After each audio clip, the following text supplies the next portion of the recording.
Ji, thank you. Hare Krishna to everyone.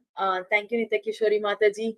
You invoked all of my pillars today, Radha Madan Mohan, Jai Sita Ram, Hanuman, everyone. So uh, I want to also invoke our Guru's prayers before we start the class.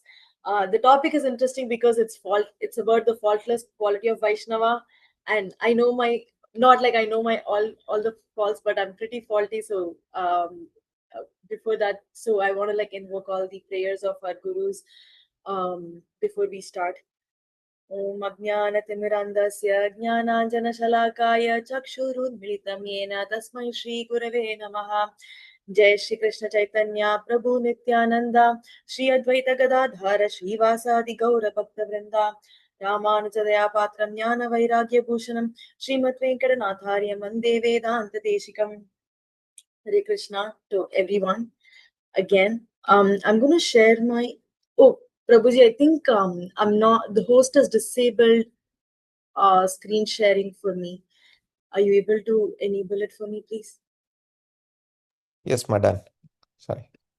Okay.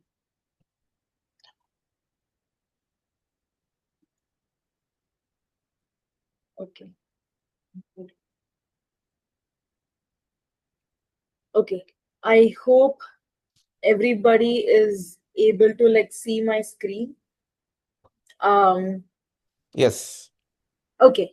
Thank you, Prabhuji. So today we are going to talk about the one of the qualities of like Vaishnava. One of them is nirdosha, and that means the faultless nature. And the character or the personality from Bhagavatam, from our other scriptures that I've picked today, is about Lord Shiva, Mahadev. And as I was preparing for this slide, I think I learned a lot. My mind's like still blown, it's still reeling with lot of joy. I'm very thrilled to like share about Lord Shiva and with this enlightened devotee association with the devotee Sangha today. So with all of your permission, we can start visiting the glories of Lord Shiva, which all of you might already have been very familiar with. Just as a quick um, rem- rem- remembrance, like nirdosha, what does it exactly mean? Nirdosha is basically like someone who is faultless. And I think Mahadev, a personality, Lord Shiva's personality, like he's a very interesting personality in the whole of like Vaishnav community. Like, you know, there has been a lot of conversations about him, his glories. And as I was preparing, as I was listening to a lot of lectures, I think I've also been, it's just when I first thought, okay, these are his glories, and I'm like, okay, I didn't even like touch the surface of the waves. So that's pretty much this presentation as well. We are just going to be surfacing about his glories, and it's already extremely limitless. And just as an introduction, what makes Vaishnava a fault is there are, of course, we are already studying about the 26 qualities, but there are some qualities that I think we all can mostly agree. Uh, Supreme compassion and glorification of the Lord is like the most, is what one very distinctly makes someone a Vaishnava. Um, and Lord Shiva, Mahadev, he's not he actually embodies these characteristics. Like he's so high, but he's come so low in this material. Like he's actually interacting so closely with this material energy, guiding every one of us with extreme compassion for someone of his stature and his caliber. He's lowered himself. He's very detached, and he's always glorifying the Lord's names. And we are also going to revisit a little bit about what Kaviraj Goswami says. The This is something that every one of us might have had. This question is something that we might have all had at some point in time in our journey with in Krishna consciousness about Mahadev. Yeah, Lord Shiva is seen with like skulls. He wears the ashes. He applies the ashes of like dead bodies on his like face. He's just involved with like he's just sitting in cremation. He's hanging out with like ghosts and bhutas and pishachas and headless demons, and he's like associated with like complete tamaguna, and he's completely associated with like destruction. So how is he faultless? Like everything, these are the things that Vaishnavas usually are not expected to like. We don't associate as much with like ganja, like weed, with alcohol, with dead bodies, with graveyards. But Lord Shiva, he actually is a part of every one of this, right? And actually, Kaviraj Goswami says he takes up one of the most difficult jobs of Krishna. Like he's actually throughout this presentation we will see one theme in common, that Lord Shiva is none other than Lord Shiva is a tattva in himself. He's not Jiva Tattva. He's not Krishna. He's not Supreme Personality of Godhead. He is actually a tattva in himself. And it's very, I found it really hard to like wrap my mind because of my own limited understanding of like who Lord Shiva is. But he's actually taken the role of material maintenance of like material energy for Krishna, for Vishnu. And we always see Shiva as like, okay, someone who's into destruction, but actually not. He's also into maintenance. And there are a lot of pastimes. One thing that I wanted to put in the slide was a summary slide, which I didn't. What we will be looking throughout this presentation is like different themes about Shiva as a Vaishnava. What we will not be doing is like dwelling too much into the pastimes, because I just have a lot of information that I would like to like discuss, and like I want to make this session a little bit more interactive. And if in case I say something wrong, like I would like to be corrected as well. I just want to open this platform to just be like a little bit more interactive, and just exchanging this glories of like Lord Shiva, and him as Vaishnavanam Yatashambho, like he's like the greatest devotee of Lord Hari. And with this abstract, we will just move a little bit more into the slide. um, Prabhupada has actually given a lot of lectures on Lord Shiva, and one thing that always stays common in his lecture is he always has this milk yogurt analogy. That's basically like Krishna is the milk, and Shiva is yogurt. Can any of you tell me what is one thing about like milk and yogurt? What is one unique theme that we can connect between milk and yogurt? From milk we can get yogurt, but it's not the other way around. From yogurt we Yes, can't get milk. exactly. Yeah, thank you, Prabhuji. Krishna is like milk, right? Like he's pure. He's like milk. Like there is nothing like milk. There is no other milk. Yogurt is in essence same as milk, but yogurt can never become milk. So basically, there is comparison between like Krishna's milk and Lord Shiva's like yogurt. And I want to kind of like open layers of this analogy as well as we go through into this presentation. Yeah, basically, Lord Shiva is like a very unique. He has a very unique position. So first of all, he's extremely detached. He's never bound by Maya. Like Ma Parvati, Durga Ma. Durga means like fort, right? Like she Durga Ma is like the material energy, and she is wife of Lord Shiva, right? Like he's never bound by Maya. And Ma Parvati, along with Lord Shiva, they themselves are like the greatest Vaishnava. And we'll be looking at some of those references and evidences as well as we go into this lecture or into this session. He's actually like a gunavatar. Like he's actually we will read a little bit more about Lord Shiva Tattva in the next few slides, but he's not the same as Lord Vishnu, Lord Krishna, but he's actually like when Krishna gets in contact with the material energy, it's basically like Shiva. Then becomes Shiva. And Krishna never, I never really like related with this, but obviously like in a lot of scriptures and a lot of lectures we hear that Krishna never involves with like the material energy. He just like breathes in, and when he breathes out, like universes are like formed.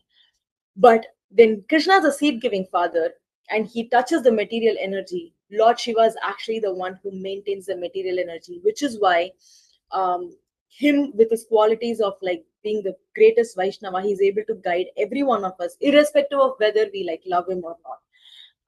He is actually there to like listen to everyone, guide everyone, lead us towards Lord Krishna.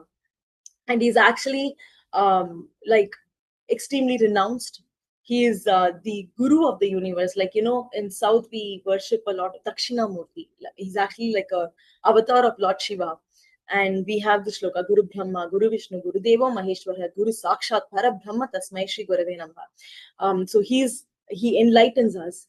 And he has a lot of relationship with like Brajvasis and Rama Avatar and Krishna Avatar. And he's basically like trying to ascend every one of us. He meets us at the level where we are at, and he slowly like uplifts us so that we can slowly transcend towards Krishna. And once he writes our letter of recommendation to Krishna, Krishna's like, okay, like now he's basically the divine intervention. He he represents Guru. So every other Guru whom we surrender to, they all are basically like, quickly burning all the material ties that we have so that we can very smoothly and quickly accelerate towards Krishna consciousness. He actually plays a very, very important role. Um, and Prabhupada actually gives this jailer analogy, right?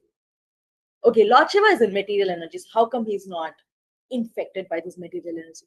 So we saw about like Ma Durga, she's the fortress. So basically, we are all in a jail, and Radhika Raman Prabhu says this, which is not very nice to like realize, but it is the truth. He mentions that we are all basically outcasts. We are not in the spiritual world yet. We chose this path. So in some sense, we are all outcasts, and which means this material world is in some sort a jail. And what Lord Shiva is, he is never a prisoner. He's actually like he is the maintainer of the jail, right? So he administers the tamoguna, but he's never infected by it, right? And he's such an exalted devotee that he's one of the four valid sampradayas, like one of the four valid Hari sampradayas, right? There is Vishnu Swami Sampradaya, which is Lord Shiva's own Sampradaya. Then there is Ramanuja Sampradaya. Then there is Brahma Gaudiya Vaishnava Sampradaya. And then there is Vallabhacharya Sampradaya.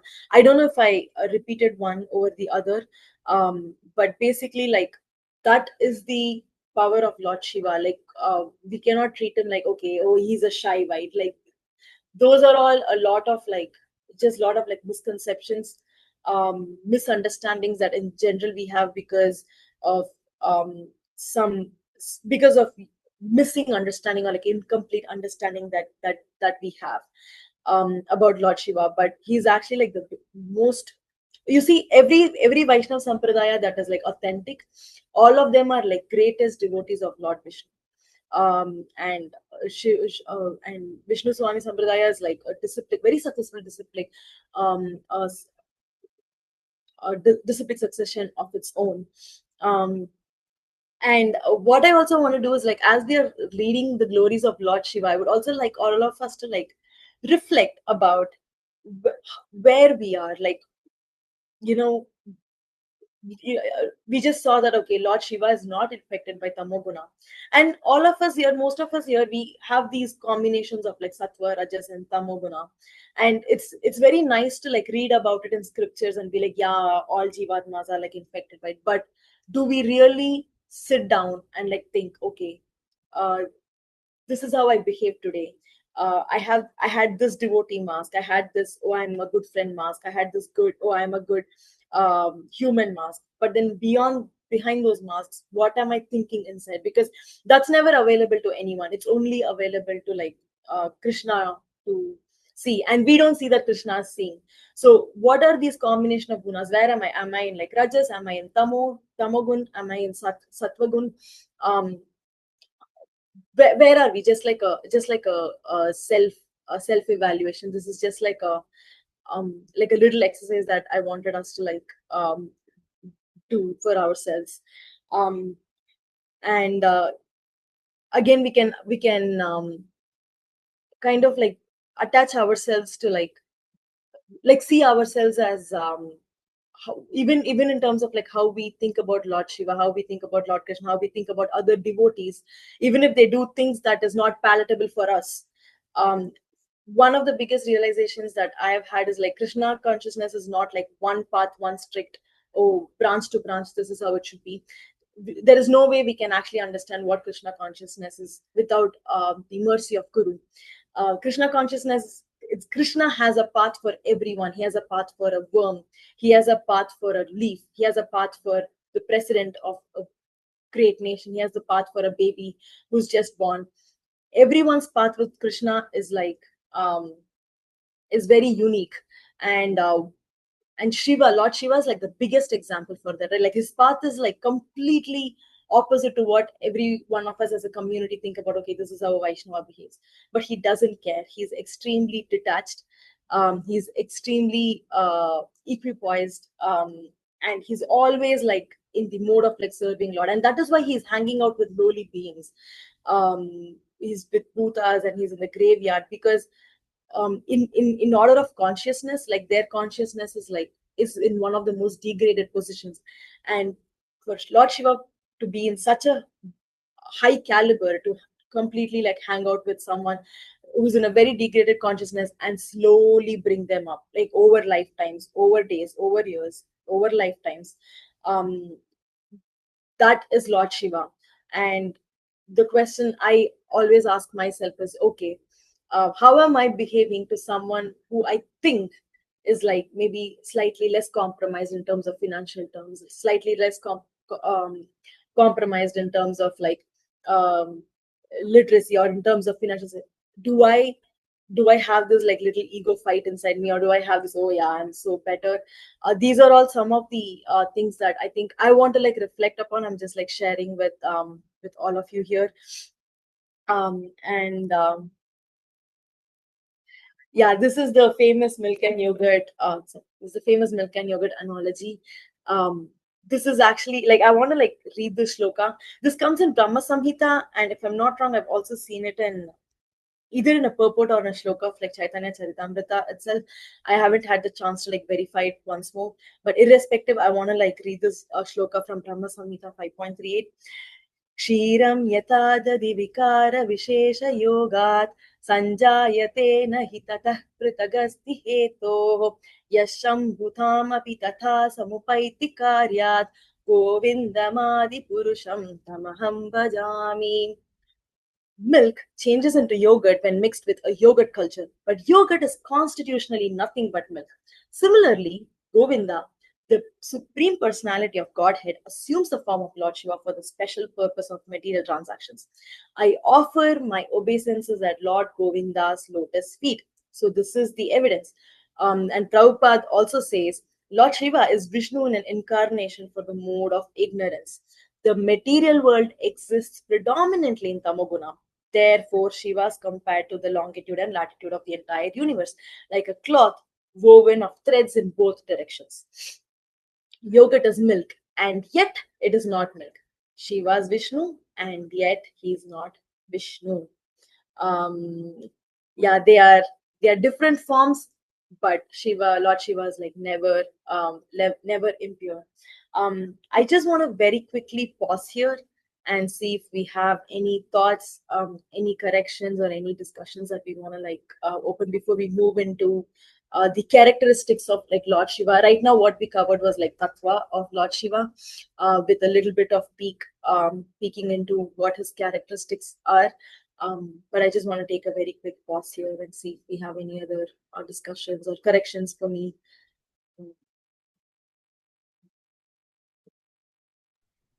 Can you go back to your previous few slides, Mataji? You had some reflection questions on that. We can see if anyone has any. Oh yes, Prabhuji. I mean, So reflection points. I don't know if they were questions. Yeah, we are in Tamoguna, but like Shiva, we are not defined by it.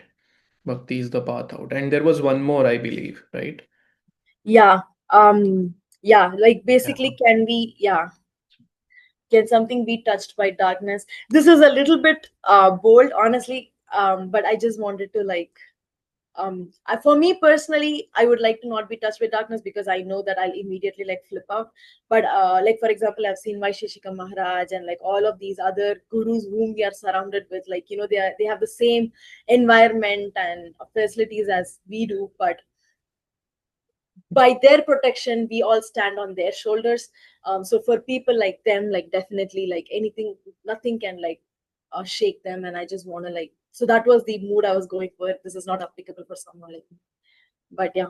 And there was one more. Okay, okay, maybe not, I think it's coming later. Yeah, these two are the basic, like, if not we can just go on to the, okay. So Lord Shiva is the most ultimate, he has the most ultimate compassion. um yeah, so uh, Lord Shiva, yes, he's the lord of Bhutaganas, and he is always like close with them. So it makes, so Shiva means auspicious. Actually, like one of the meaning of the name Shiva means auspicious, but he walks with like, his surrounding is like Bhutaganas, who are all like considered to be very inauspicious, right? Like we actually just discussed about it. He just has boundless compassion for them, and he will never get it. It's like taking a bath in Ganga, or in holy Ganges. Like we will be purified, but holy Ganges will never be purified. She emanated from the holy lotus feet of Lord. And that is why Krishna always says Vaishnavanam Yatva Shambhu, because he has this most amazing compassion. Like he's Ashutoshi. It's so easy to like, it's so easy to satisfy him. Uh, so much so that like, he'll give you anything that you ask him. But the only thing you should ask for him from him is Hari Bhakti. We will also see why that is the case. This is all coming from the different lectures that I've been hearing. Um, And he's so compassionate that when the churning of cosmic ocean happened, we all know about this hala hala hala, poison was emerging, right? And of all the devas, like we have Muppathu Mukkodi Devarkal, like crores and 33 crores of devas. Nobody wanted to like um, drink the poison, right? Like, and who was that one person who drank poison for the whole world? It is Lord Shiva. That is his compassion. And even for people um, who look down upon him, or like who make fun of his appearances, we have had we have all we have heard his he just looks like one fun thing that they say, at least in South, they say between Krishna and Lord Shiva is like, Krishna hates taking baths. He never likes to take bath, but he likes to wear a lot of jewelry. There's this whole Divya Prabandham on how Yashodama cries every day to say, "Yo, Krishna, please come and take bath. My future daughter-in-law will make fun of me if you're someone who cannot take bath. Like she'll be like, what kind of a child have you raised? Kannani Neerada means please come and take bath." And there is like tens of hymns just Yashodama begging Krishna to come and take bath. But Krishna likes to like wear a lot of like decorations, and even in our temples we see he's like always like matching and like garland and hair curling and everything. Lord Shiva is the exact opposite, right? Like he's always um Alankara Priya and Abhisheka Priya. Alankara Priya is Krishna, always Alankara. Even if you go to Tirupati, he'll be up and from 2 a.m. Till 12 a.m. He'll be there, standing there for 22 hours, but he'll be like wearing like, there is no way you can see between his neck and his body. Like everything is like decked with like jewelry. There is nothing you can see, like none of his body parts is like so decked up. Abhishek Priya is Lord Shiva. You'll always see the Abhishek water like falling on him. He just takes like Bhel Patra. He needs nothing. He's always like in his matted hair, always bathing, always chanting the names of like Lord Ram. So this is a very beautiful comparison between like Lord Shiva and Krishna that I always reminisce. Um, and sorry for the digression. Just coming back to Lord Shiva's uh, compassion for this world, right? He was the only one who drank the poison, and there are different versions of the story. But what happens is the poison basically like stays here in the neck. There is one version where we say Ma Parvati comes and like holds his neck. She doesn't let the poison go down. And then there is another beautiful reason as to why Lord Shiva doesn't let the poison go down. And I heard this from Amarendra Prabhu's lecture, which is um, Lord Shiva is actually always chanting the name of Lord Ram. His love for Lord Ram is crazy. And so, for anyone who's always, bathing in the holy names, they actually see Krishna in their hearts. They actually see Rama in their hearts. It's very natural for them. And so much so that, even when Prahlad Maharaj was pushed out of the hill, the first thing he did was he immediately held on to his chest because he didn't want Hari to like fall down. And that's what even Lord Shiva does here. He doesn't want the Rama to get the poison, so he just like lets the poison stay. So how does he do maintenance? We saw about his destruction mode. How does he maintain this world? He maintains his world by taking the poison in, so that the poison doesn't infect the world and destroy the world. But he also doesn't let the poison go into his Lord Ram, who's sitting in his heart. And basically, like, um, yeah, so Vishrama means peace. This is something just like a beautiful thing that I heard yesterday. Vishrama means peace. And for how they associate it with Lord Shiva is Visha means poison and Rama is insight. So he doesn't like the same poison that he consumed. It became that same poison that he consumed became peace for the world. And it never infect he never let it like infect his Lord Ram, who's like sitting inside his heart as well. um that is how he actually like he gets the name Nilakanta. And he becomes the maintainer of this universe now. So we saw the destruction mode and we saw the maintenance mode of Lord Shiva.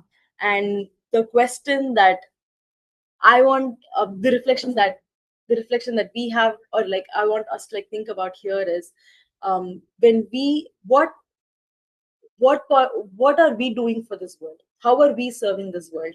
Kesha Swami Maharaj has released this lecture called Critics Get Karma, and I highly recommend that all of us watch this lecture. And one of the questions he asks is, um, he actually has a strong realization of every one of us, in whichever phase we are in our Krishna consciousness, right? We are all still so much empowered. To say the word Krishna and Ram, we think, oh, it's just like muscles and memory and muscle memory together. We are saying Krishna and Ram. No, it's because we have just destroyed so much karma by costless mercy. We don't know why. That's why it's called costless mercy. We are able to say the name Krishna and Rama. It's not, we cannot take that for granted. We cannot take the fact that we are able to read to be granted. And Kesha Swami Maharaj challenges everyone who's listening to that lecture. Um, what are we doing to serve this mission? Somebody gave their costless mercy to us to put us in this permanent journey of Krishna, because once you're into this plus, even if you want to drop out, Krishna is not going to let you drop. You are sorted by default. How are you sorting everyone else in this world? What is this little thing that we are doing? And Lord Shiva is like a biggest inspiration. He drank this whole poison. He didn't think about what's going to happen to him. What are we doing? What is this little discomfort that we are taking upon ourselves to help this world just get a little better? Even if it means like, okay, I'm seeding a plant, or I'm just saying Vishnu Sahasranamam for the global welfare, even if it means I'm cooking prasadam for folks at my office. What is it that we are doing? Or even to our own parents, even, okay, I'm going to be a little less rude. Even helping our partners out. What is it that we are helping our friends out? Are we, talking behind someone's back? All of these are like just very, very small things that is tying us to this material bondage. And low hanging fruits, can we cut those low hanging fruits and like transcend? um okay, so the next um uh, quality that I want to talk about is, or I want to discuss with all of you devotees, is Sorry, Mataji, 1 second. Can you go back to the previous slide? That is actually so superb. Like, we'll see if anyone has any reflections here. yes, Professor. So this is such a great, yeah. And thank you for mentioning that class. I'm going to go and hear it. Critics, Get uh, karma. Get critics critics. get the karma. Hmm. Yeah, because it's this is Lord Shiva is, and I didn't know this part of it where why he holds it, and as well as why he doesn't spit it out. That Yeah, is such a beautiful. yeah. Amarendra Prabhu actually talks about it in his lecture, and he actually cries in that lecture, Prabhu. He actually cries, and I'm like, oh wow! Like I'll share all the links. Like it has been an amazing lecture. Him and Radhika Raman Prabhu and Srila Prabhupada. Their lectures are they're under. It's just amazing. I have no. I can't describe it. I'll just share the links. Yeah, no, this is amazing. It's like on the reflection point again, like there could be some poison within me, and then I don't let it get to my heart and affect my devotion. At the same time, I don't let it get out. Yeah, So and affect devotees. So how to process that is a huge yeah, a work actually. yeah, yeah. But anyway, thank you for that reflection. If anybody else has anything to say, please share, dear devotees. Uh,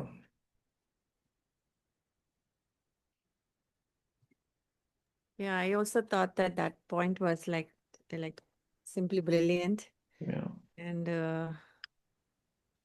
yeah, requires a lot of reflection and deep thought. Um, yeah, more than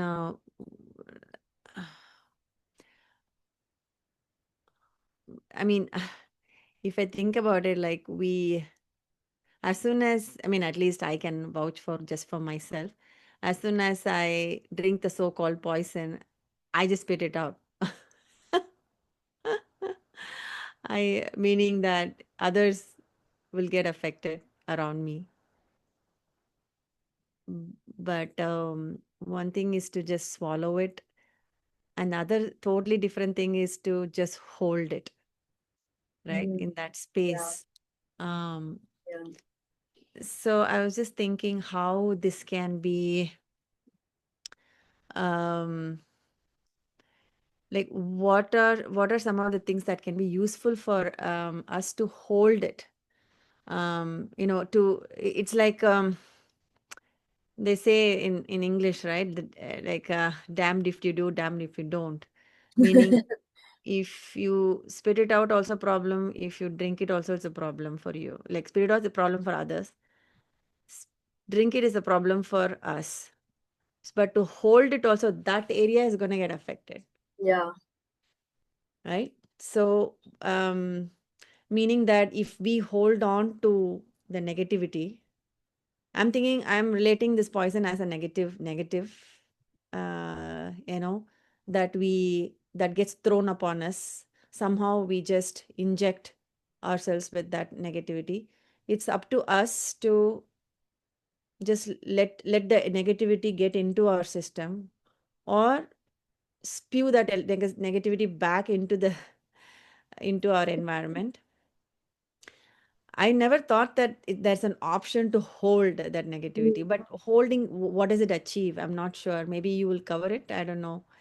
We, Lord Shiva, please insert two more slides. yeah, I'm just curious. Yeah, What does holding achieve, and um, what does it relate to in our real yeah, life?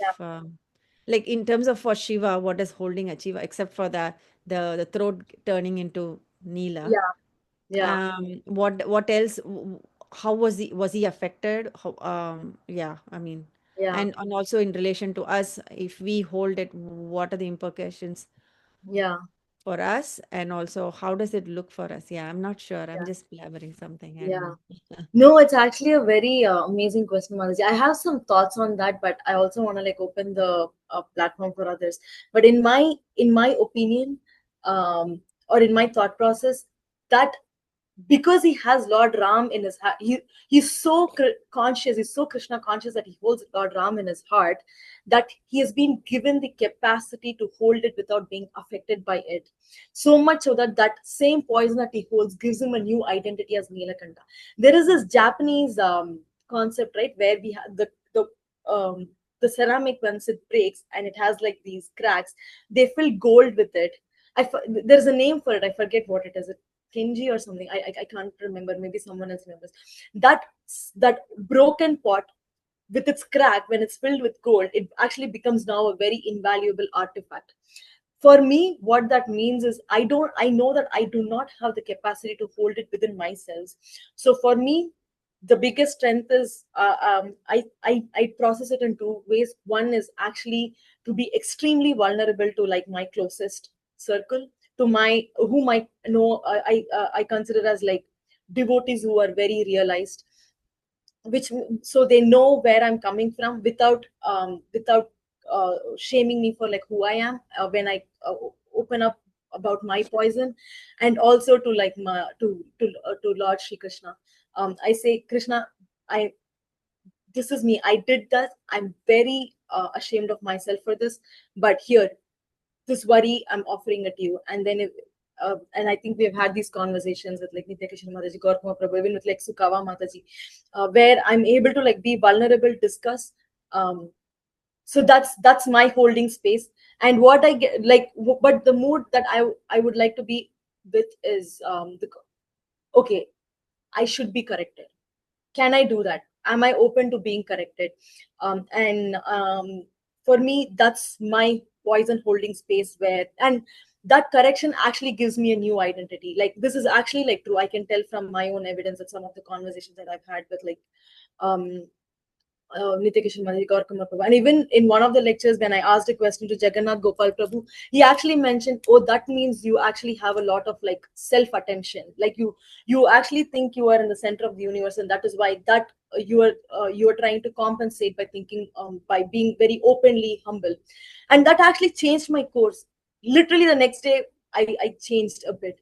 So just being open to that correction, being vulnerable with uh, the people who you hold as your mentors or who you think in your mind are like realized, that is my neck where I hold my poison. And definitely shastras is the astra. Like, the more we read, more we serve book Bhagavata, the more we serve Bhagavad Gita, the more we listen to holy scriptures, it actually like changes us from inside. The churning happens, and Krishna doesn't even let us know that it's happening. Like, the way he holds us, like he does everything in the sleep. Mm. In my opinion, like, those two are the tools that have been working for me. Just using Shastra's Yastra and just having the circle with whom you can confide, and you know that you won't be shamed, or your trajectory in Krishna consciousness will not reverse. Yeah, beautiful. Yeah. Hare Krishna. Hare Hare Krishna. Krishna. I'll quickly chime in. This is a very wonderful discussion. I also liked Nitya Mataji's question about either taking the negativity in or spewing the negativity out, and the third is retaining the negativity, but only letting it up to the neck and not Yeah. letting it enter the heart, which is, I think, what Jagannath Gopal Prabhu mentioned. So I was, I've been thinking about parallels. Most of us, if we are treated unfairly, we end up treating others unfairly Yeah. for whatever is the reason. And we say, we were treated unfairly, I'm going to treat somebody else unfairly. Yeah. And that's the nature. Even they say that a bully is typically somebody who's been bullied. And they, that's about spewing negativity out. The people who take in the negativity and then don't let it out, they are obviously very advanced. You mentioned Sukava Mataji. I just recently heard her discussion with Namras on the Mm, Namras podcast. mm, And so Sukava Mataji, if you can imagine, she's probably heard um, people's challenges, yeah. forever. Yeah. And then um, she's not, she's and she's helped so many people.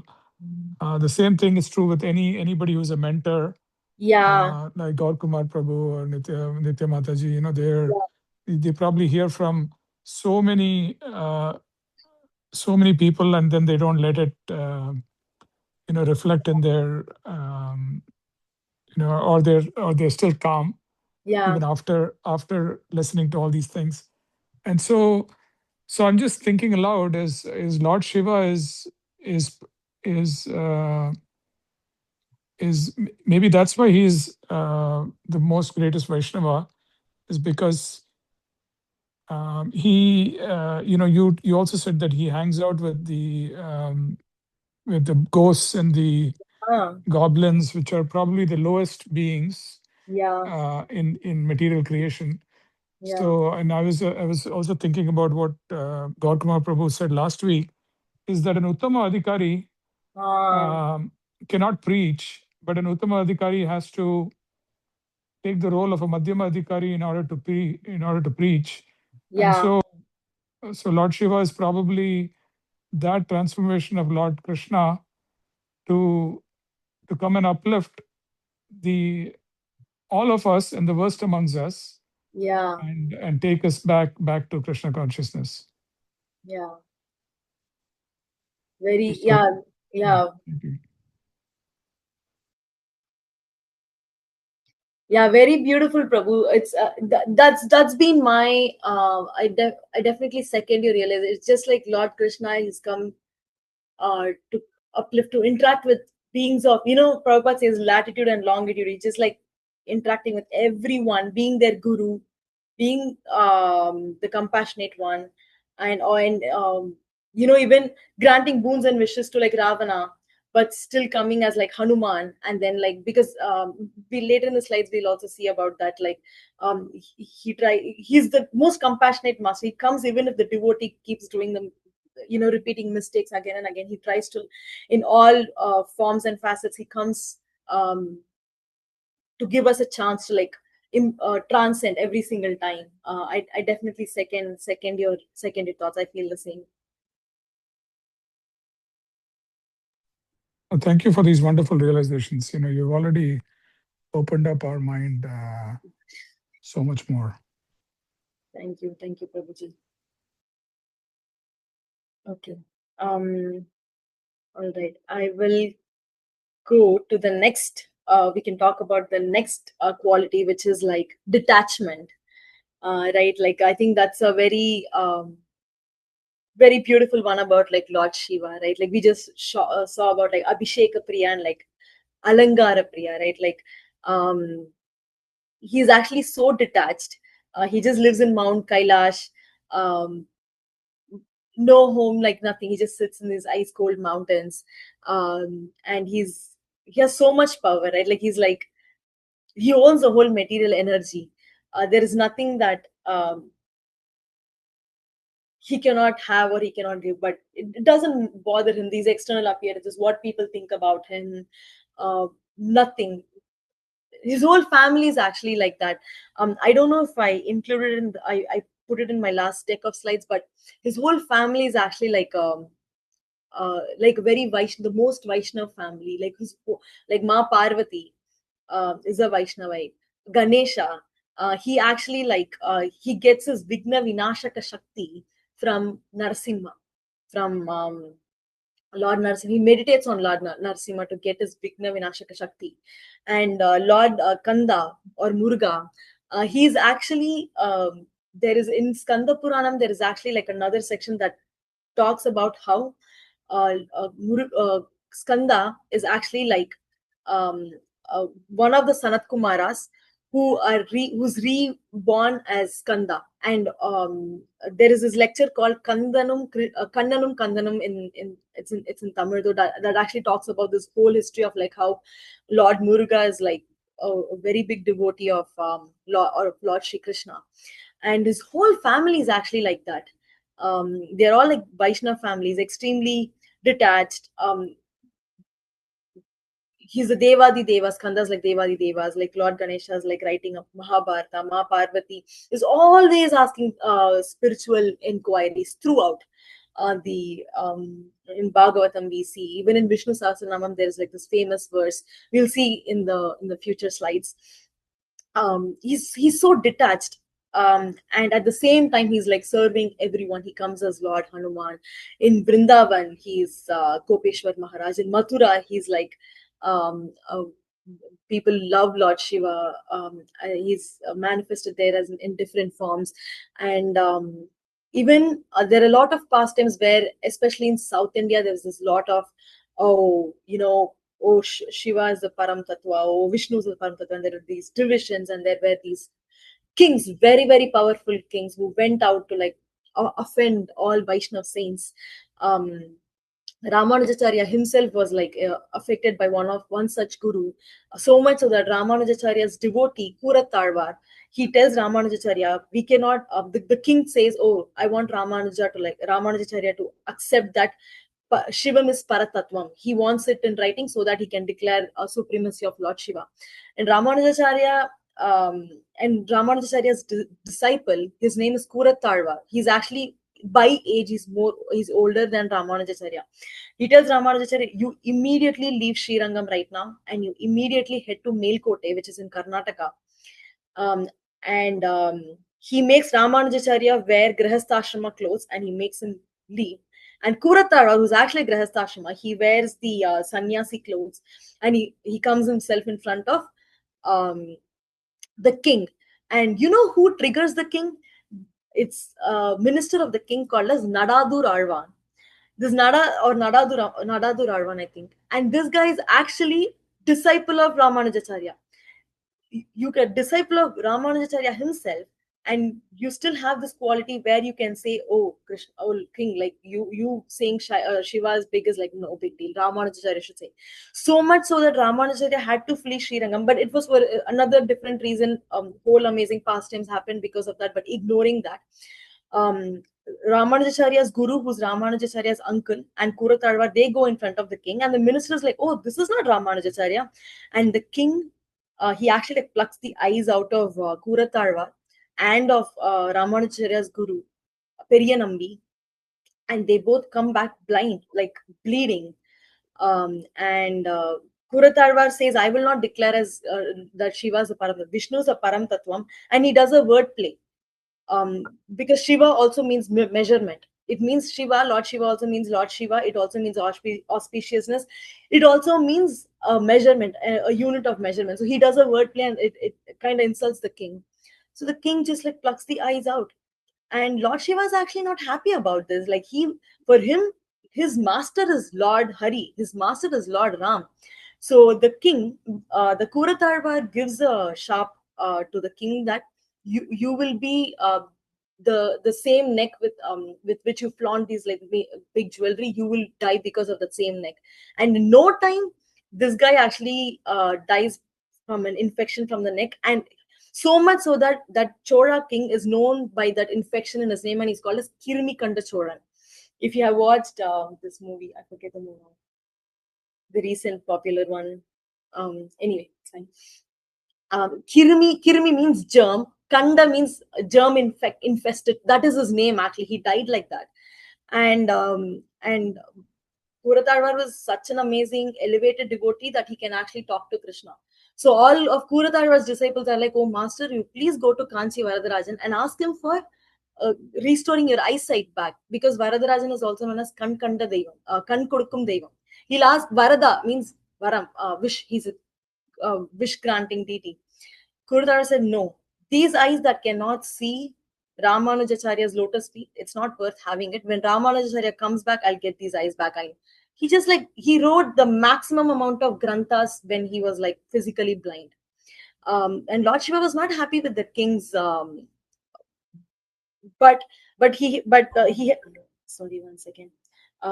But he had to actually like perform, but Lord Shiva accepts these misgivings and like these faulty names on himself so that he can actually elevate the devotees more, so that he can show the glory of Lord Sri Ranganatha, Lord Ram, of Lord Krishna in a bright light. So he actually grants more wishes so that, okay, you think you're powerful, let's see how much you can go, and through this pastimes emanate.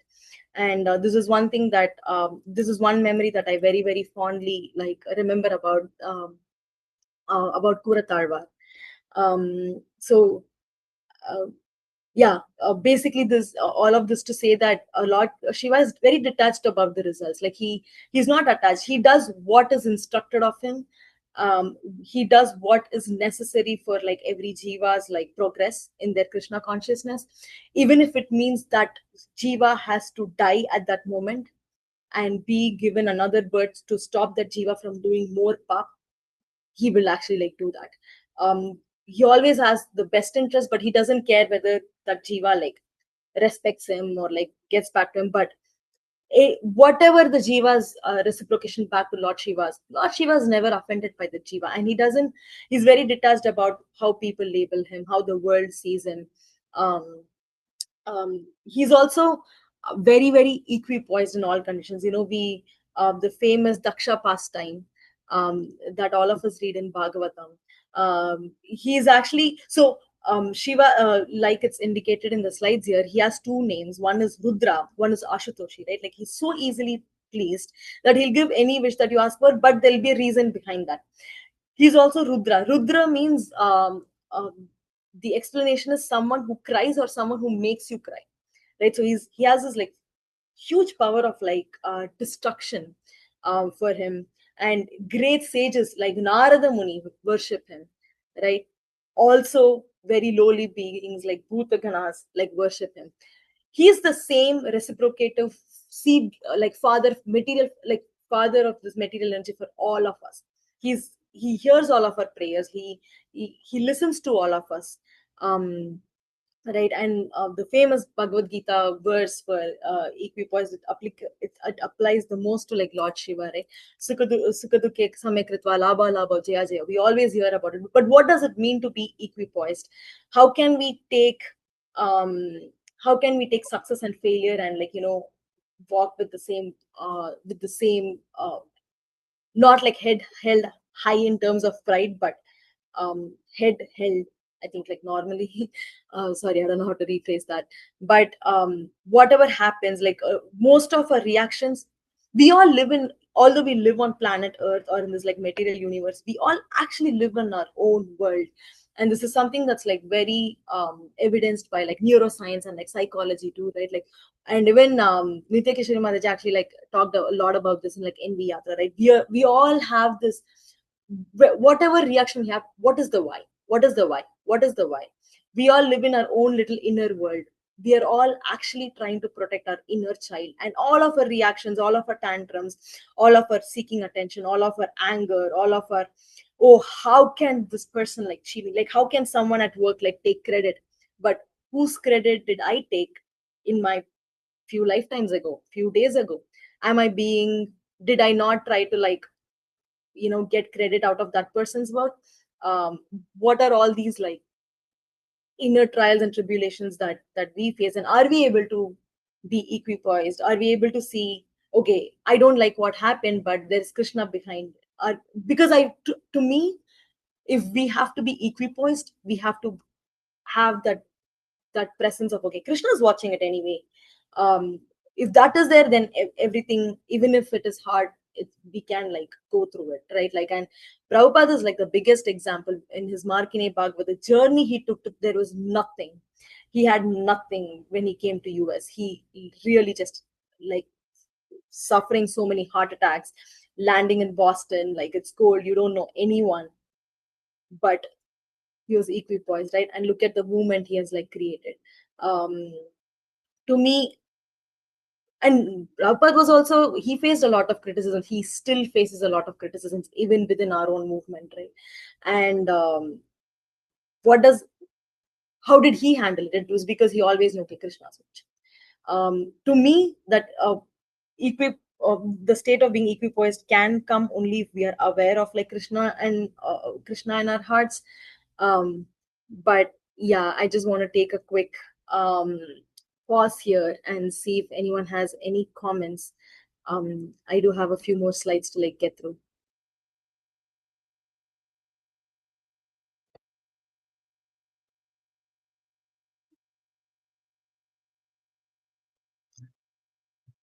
Okay, so the next one is this is actually explained a little bit more in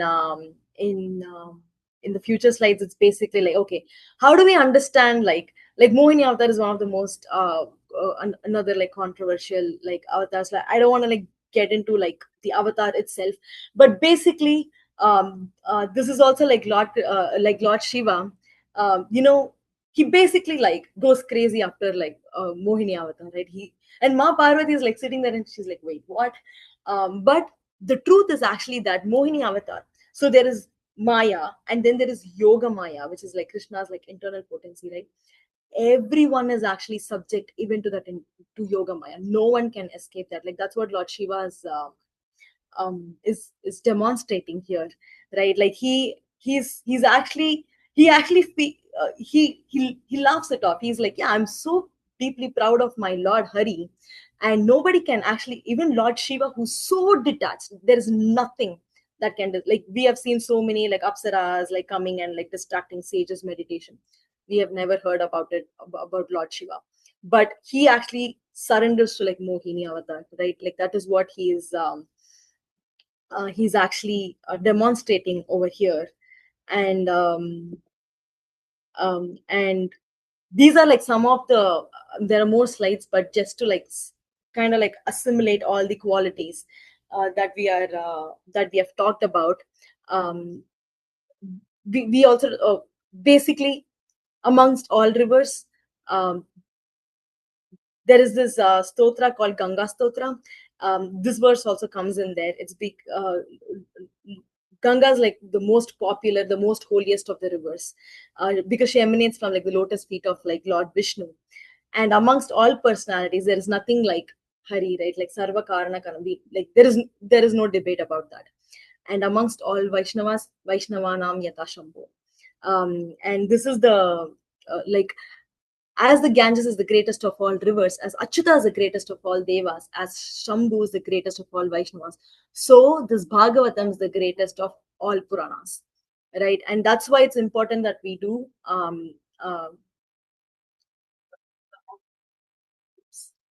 devotee Bhagavat, and we treat our scriptures as like another Bhagavata Seva. We do Seva by like reading the Granthas of the Puranas. And Bhagavatam is compared to like Lord Shiva, and it's compared to like Mata Gangama, right? And even in Vishnu Sahasranamam, again, Ma Parvati asks, there's actually a bit of a beautiful pastime behind it. Ma Parvati, she gets initiated into Vaishnava Sampradaya by the sage. His name is Vamana. It's Vamana something, but that's the crux of the name. And so she does like 6 months penance, and she comes back to Kailash. And there is Ekadeshi that day. There is Dwadeshi. So we do Dwadeshi Paranay. And the timing is important, as this group is very well on top of the timing. I'm very thankful for that. Paranay is very important. So Lord Shiva was like, okay, like I need to do Paranay. But Ma Parvati is not able to, because she's like, oh, I just came back. I need to like, take bath and come and chant my Vishnu Sahasranamam. So when she gets initiated in the Vaishnava Sampradaya, the sage, her guru, Vamana, he actually like teaches her Vishnu Sahasranamam. So then Ma Parvati asks, what is the essence of, what is the simplest way of like chanting Vishnu Sahasranamam? Because all of us have heard it in our homes. Most of us, we have this famous version of MS Subbalakshmi. It's like 29 minutes, 30 seconds or something like that. Shuklam, Badram, Vishnu, up to like the end of Vishnu Sahasranam. The Vishnu Sahasranam actually starts like 15 minutes later, but there is all of these like prayers that she invokes. It's pretty big for the kind of lifestyle that most of us are living in. Then he says, "Oh, beautiful faced Parvati, say the name of Ram just once." Right? Like Sri Rama, Rameti, Rame Rame, Manorame, Sahasranama Tattulyam. Rama Namam Varanani. Sahasranama Tattulyam. The essence of Sahasranamam, there is evidence of like Chaitanya Mahaprabhu chanting Sahasranamam. And actually, when he goes to South India tour, he actually visits all Lord Shiva temples, right? When Krishna himself, who's Chaitanya Mahaprabhu, when he can offer his obeisances to Lord Shiva, it tells who Lord Shiva is. And he says, you say Ram Nam just once. Sahasranama Tattulyam Ramanamam Varanani. And so, yeah, they basically do their Dwadashi Paranay, they say Ram, that's it. Vishnu Sahasranama for that day is over. I mean, that shouldn't be the the goal shouldn't be we just say Ram Nam just once for like half a second and leave.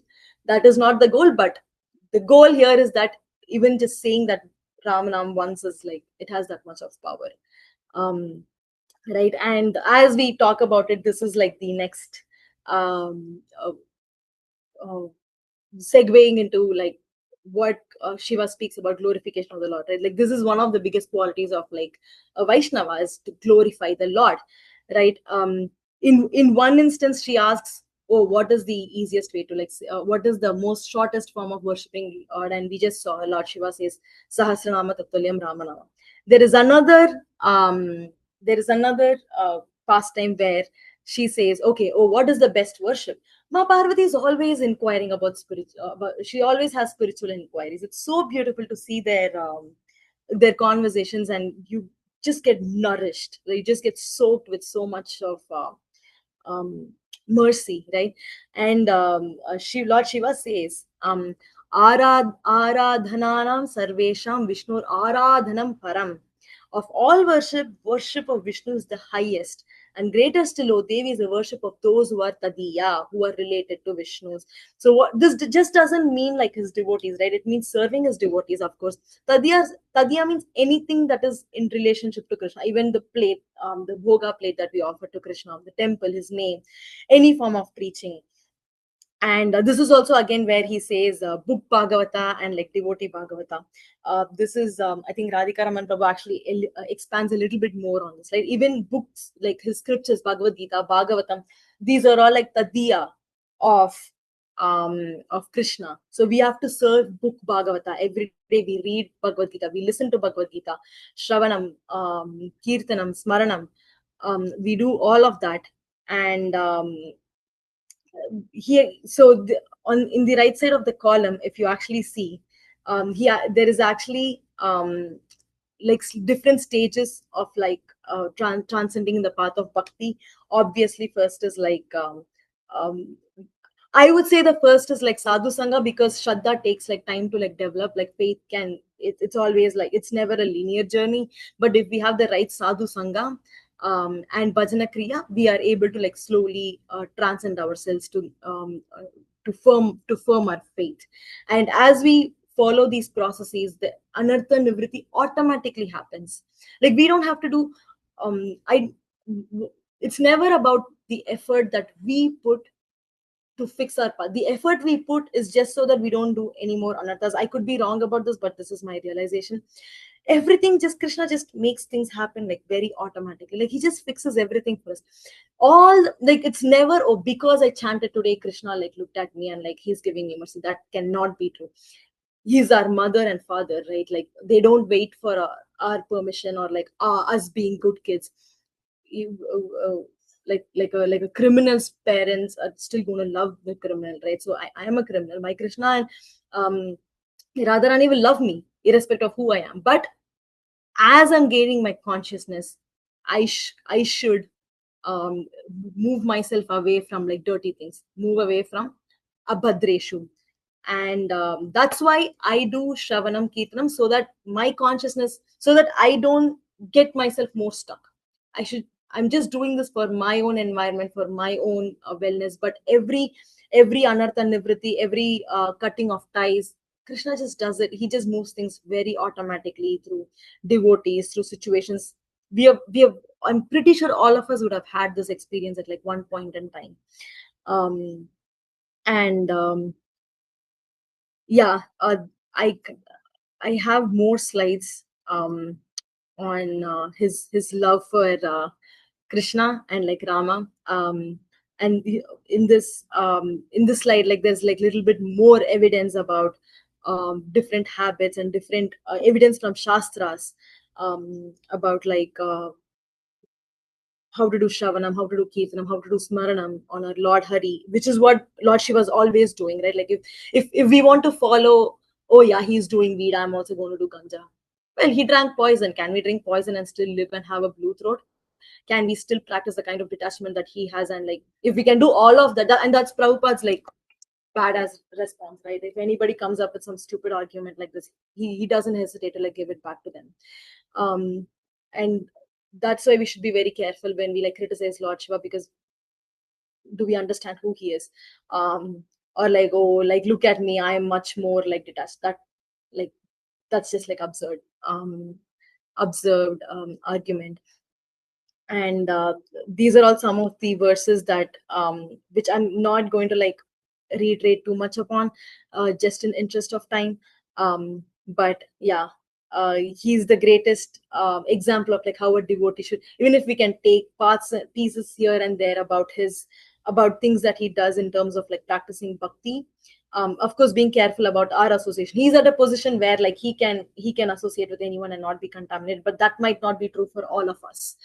For people who are qualified gurus, they actually can. Like Prabhupada was able to, and because of that, this whole movement. But can I, as an individual, do that? Like, no. So then I want to be a little bit more careful and protective about my surroundings, and that is where this sadhana bhakti comes in. And we have, Narada Muni. He actually like praises Lord Shiva, right? And you can actually see Narada Muni. He just very simply rendered service to saints. He was just a maid servant's son. He just ate their prasad. He didn't do anything like fancy, like no show, like nothing. Just very simple, and he became Narada Muni, right? Like he's like now the traveling spaceman with his Chitraveena, always saying Narayana, Narayana. Like even goes and talks to Hiranyakashipu. He goes and talks to like Kamsa. Like he's just trying to like change everyone, right? So these are some of the inspirations that we can also like take upon ourselves. And Lord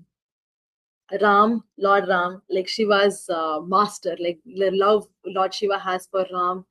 That is why he is Hanuman, actually. Like Lord Shiva, Hanuman is like Lord Shiva. And Hanuman's tail in some of the Puranas, the Hanuman's tail is actually like Ma Parvati, because Ma Parvati is like, oh, you cannot just go and like serve Ram like on your own. I also want to be a part. And he's like, okay, come on my tail.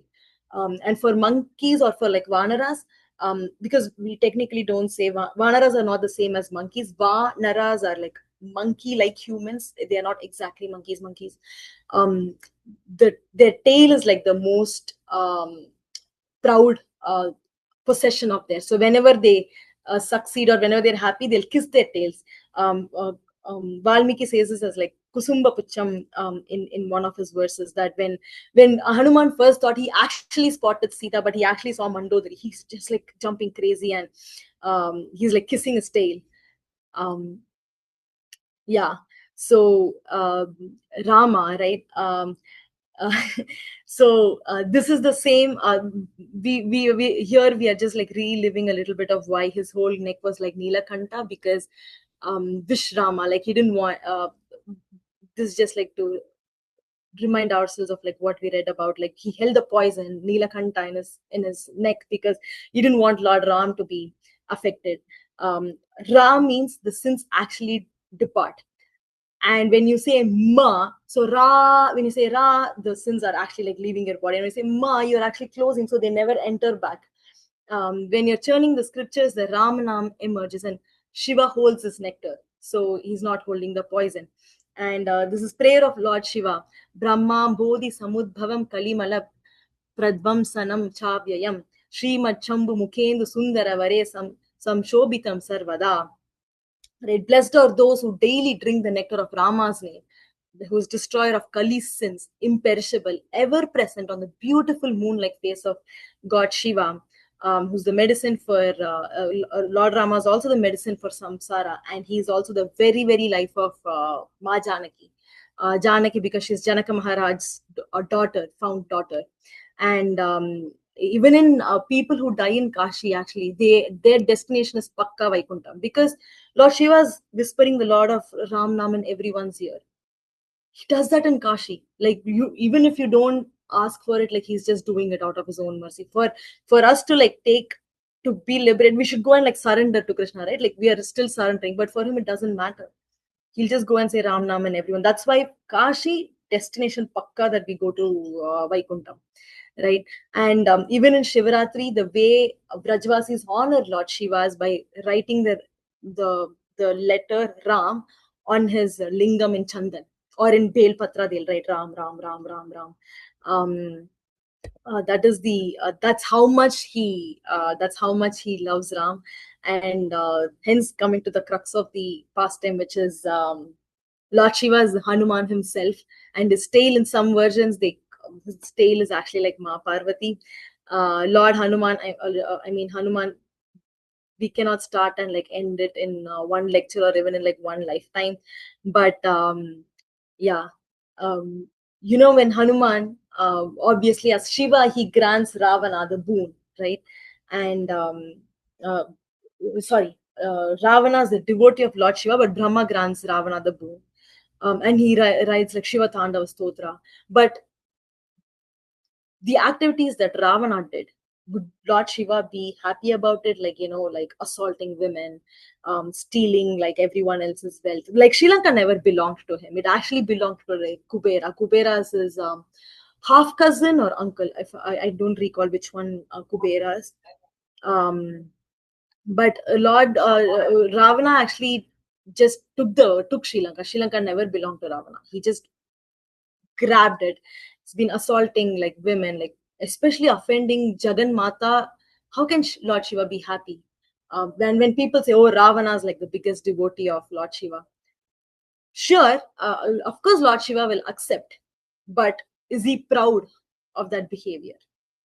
Hence, when Lord Hanuman, when he goes to Ashok Vatika, right, and when he comes to Sri Lanka to find Mother Sita, Rama gives him the ring.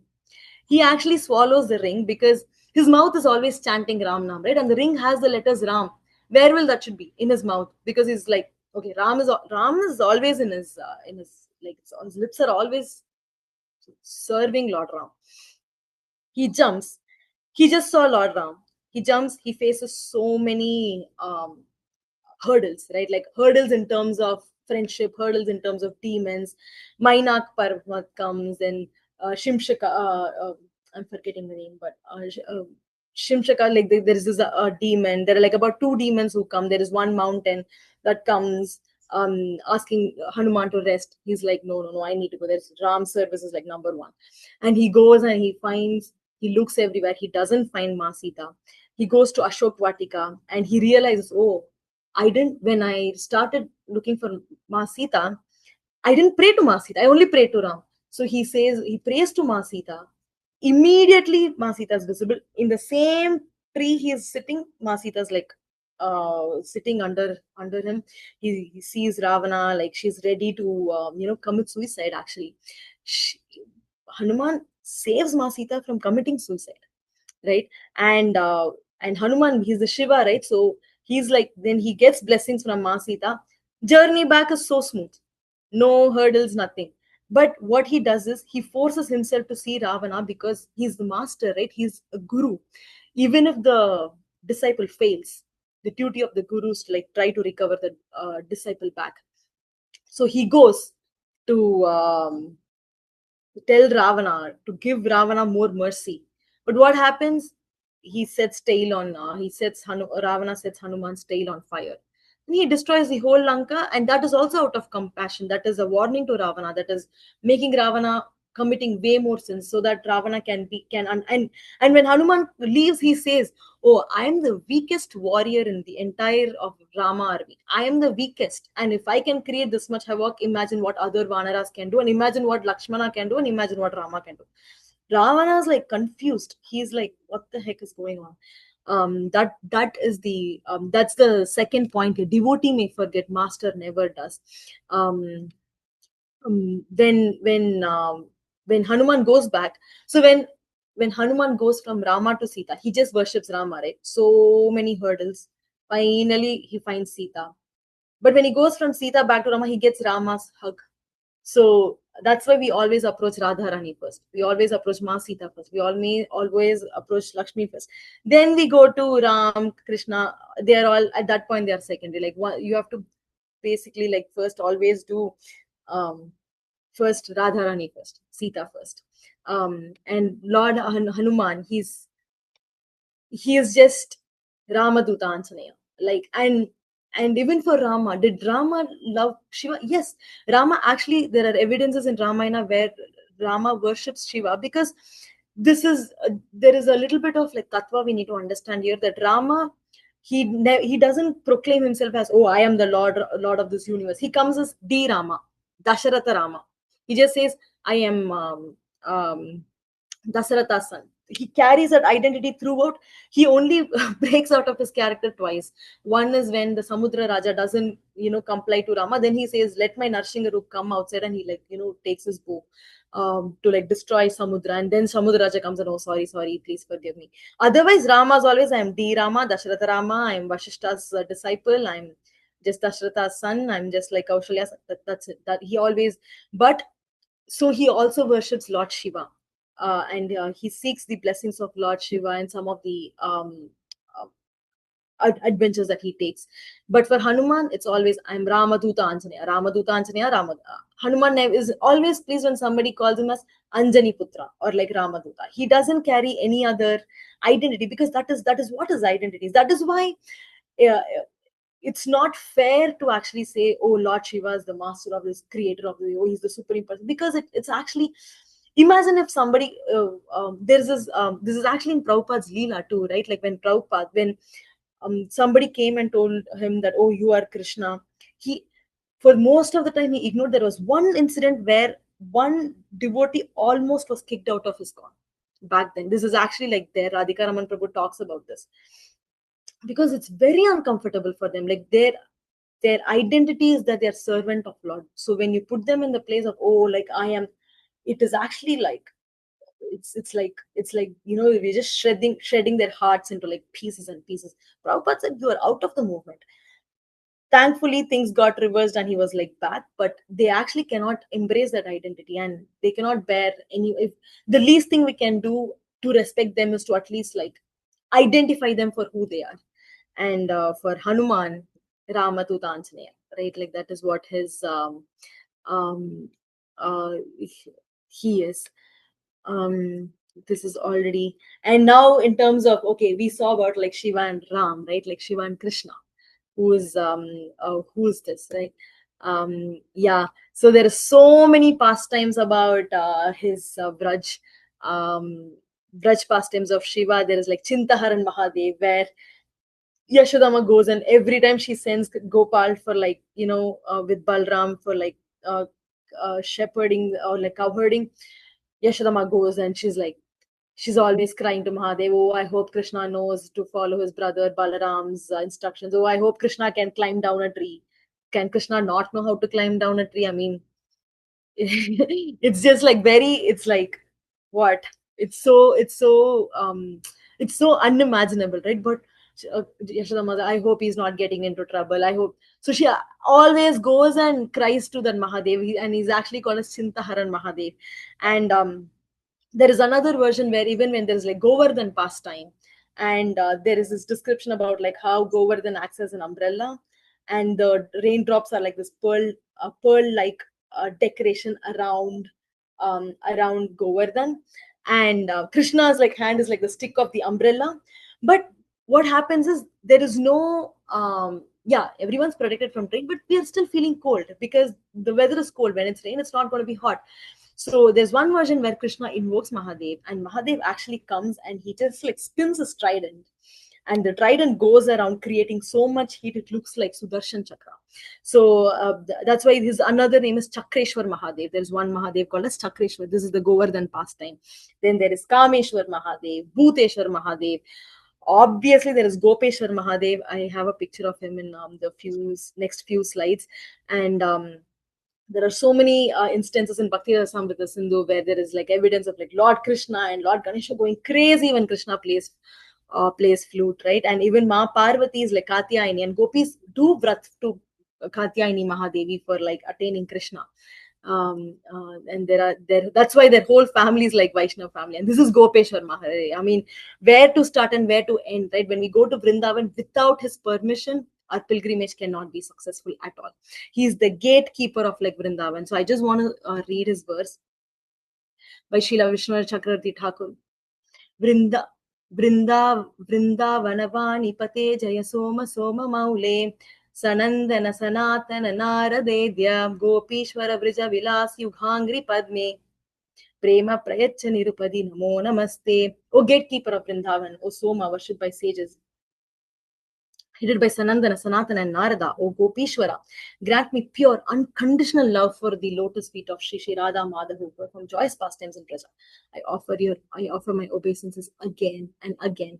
There is so much of pastimes about, like, Lord Shiva's the Nataraj, right? When he does the cosmic dance, that's when the world, that's the destruction of the world, and it should not be seen in a negative direction, in a negative connotation. Like, when we do controlled forest fires, it's so that new life can germinate and there is actual growth. Otherwise there's just like layers of wheat, nothing is growing, this is also not growing, nothing is getting better, it's just stale. But when they do, especially it happens in a lot of redwood trees, this controlled forest fires, new dead unseen life, or like unknown life, actually comes to life. So when Shiva does cosmic dance, it's actually most auspicious. And there is one poet slash saint from the south whose name I cannot remember, and he writes a stotra on Shiva, and he says, "Oh, where does Shiva learns how to dance?" He learns how to dance. Can anybody guess where he learned how to dance?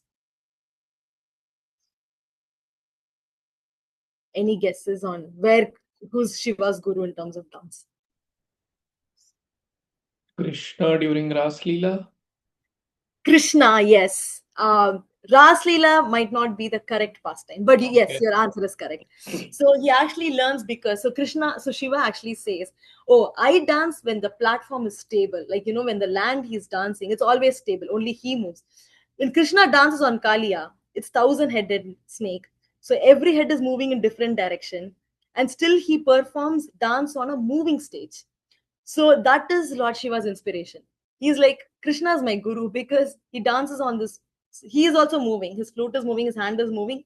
The platform is also moving, and he's hopping between different heads. So it's not even controlled movement. And Kalias is in like pain, sucking out all the poison. And Shiva's like, that is where he's my guru in terms of dance. And Gopeshwar Leela happens because Mahadev he's the dancer, and if he cannot be let into Ras Leela, like who can? So he's like, I want to get in, like, what can I do? And there are two versions where one, he goes to Yamuna, and Kusum Sarovar, and he actually like emerges as a gopi, and he takes part, and he goes like crazy, ecstatic. Even Ma Lakshmi doesn't get to like be a part of like Ras Leela, and that's like her own character, her own mood. But just to like give the difference over here, and yeah, Gopeshwar Mahadev, like he's the most, like, he's just beautiful. Yeah, this is just like a quick compilation of like Shiva and Vraj, and how should a Vaishnav approach Lord Shiva. The crux of that, actually, I think this is a misplaced slide. The crux of that slide, maybe it'll come later, is we only ask Hari Bhakti because he'll give whatever we ask. He's Ashutoshi. He'll give what you ask for. But Krishna is not like that, right? Like Krishna is like, you cannot ask for what you can say, Krishna, I want this, I want that. Like, come on, Krishna, like work in my time. And Krishna will be like, okay, we'll see. Wait, this is not good for you. Hold on, just I'll take care. But Shiva is not like that. Shiva is like, he can give you. That's a lot of these pastimes you're seeing again and again. So what is the best thing to ask Lord Shiva? What is the best he's giving at, which is Hari Bhakti. And this and this slide, actually, like, I want to talk about the beautiful paradoxes of like Lord Shiva. This is kind of like a summary of like what we have been seeing, but it's just nice to just see it in a condensed form. One is which is Shiva is like, he's almost God category, but he's not God. Like Shiva is never Vishnu, but Shiva's like another manifestation of like Vishnu, and when he comes in contact with like material energy, he's the most auspicious, like Shivam, auspiciousness, but he hangs out with like ghosts and like with the most inauspicious beings.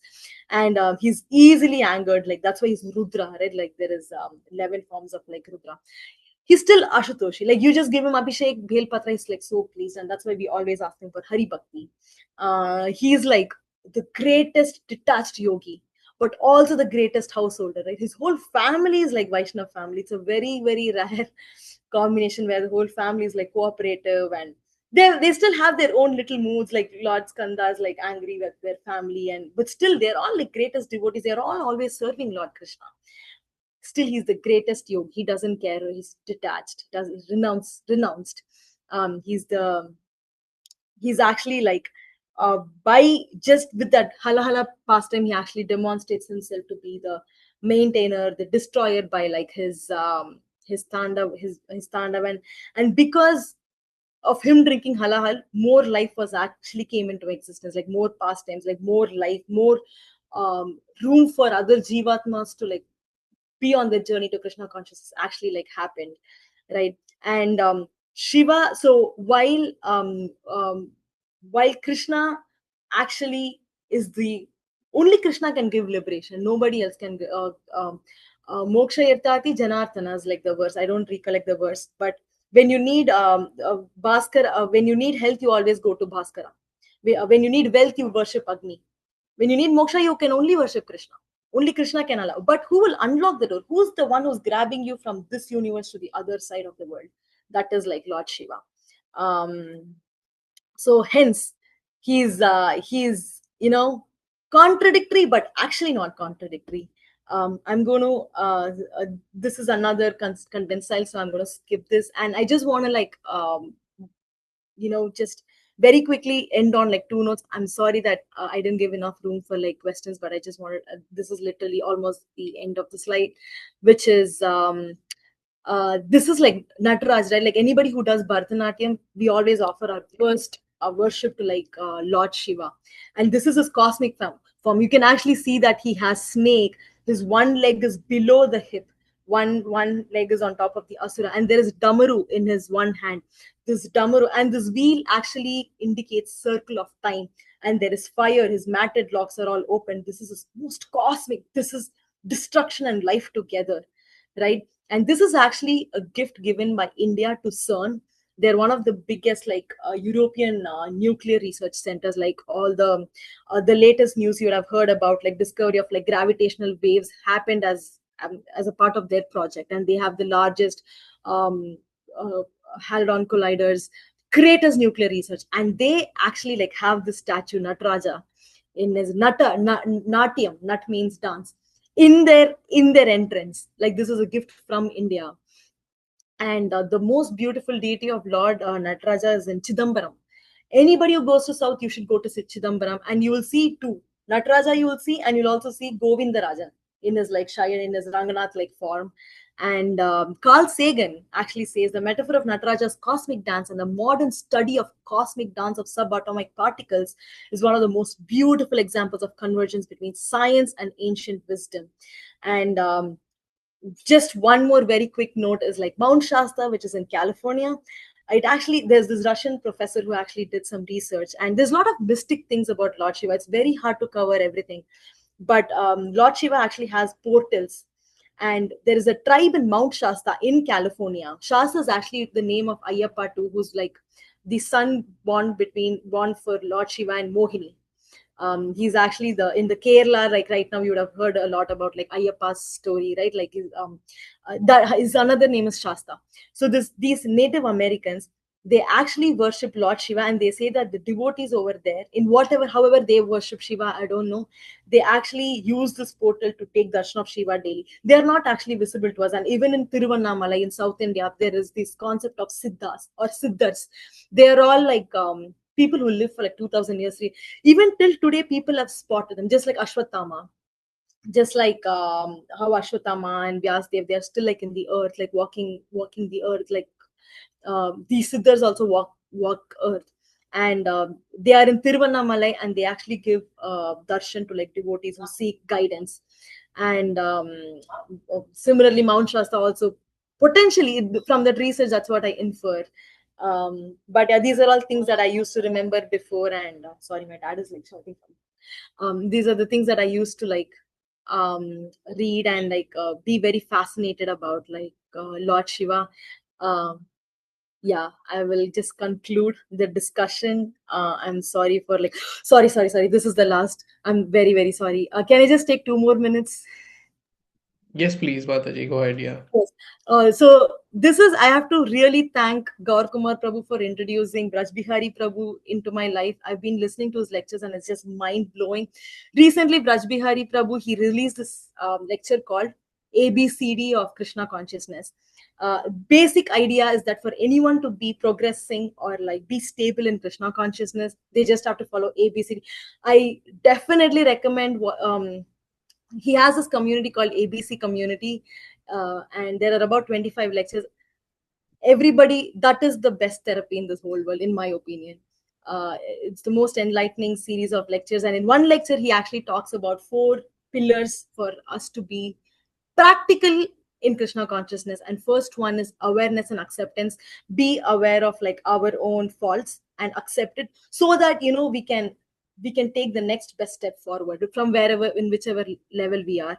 B is breathing. So he actually encourages all of us to do like pranayama, so that there's a lot of like neuro cleansing that's happening, but it also like pranayama has like a lot of benefits, but one of them is also like to reset us, calm our like parasympathetic nervous system, process our thoughts properly, and this breathing will actually then slowly help us move into chanting without just mouth is saying Hare Krishna, Hare Krishna, Krishna Krishna, Hare Ram, Hare Ram, Ram Ram, Hare Hare, 30 seconds per mantra.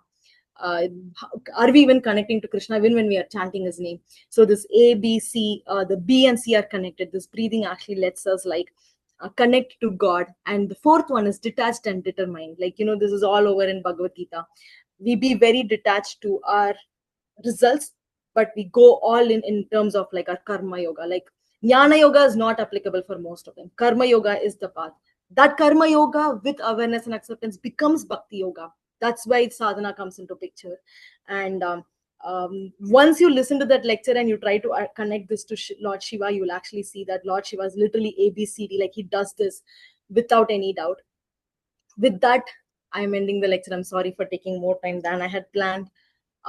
Yeah, thank you very much, dear devotees. Please forgive me if I have said, misquoted anything which is highly likely. Yeah, thank you very much, and thank you so much for this opportunity to just let me share about this auspicious Lord Shiva. I just feel like my life's been much better just by trying to study more about him and trying to realize his potencies. So thank you, Gaur Kumar Prabhu, Nityakeshwari Mataji, and Jagannath Gopal Prabhu. Thank you so much, and thank you for the 2 weeks extra time. I thank Parth Sardi also for being born last week, because I wasn't as prepared. He's my favorite kid already. Yeah, with that, uh, I pray that Lord Shiva protect us and help us in our journey to Lord Krishna. Hari Bol. Thank you so much. Thank you so much, Mataji. This was one of the most comprehensive classes, honestly, and with so much enthusiasm and energy that you put into this, into the presentation itself, and of course, all the research that you did. It is just incredible. And the slide, I mean, that color theory behind the slides, that is again very unique, something I'm seeing. I Yeah. see very rarely. So I would thank you like for all sorry, I'll just thank Claude that. Acharya for this. Claude Acharya helped in designing the color. I just gave content and Claude was like, let's go. Let's Nice. go, let's go. So I should mention that Claude ki jai. Claude is also going to Moksha this time. Sorry, Prabha, I interrupted, but I just wanted to like say No, thank but no, that is amazing, Mataji. Thank you so much.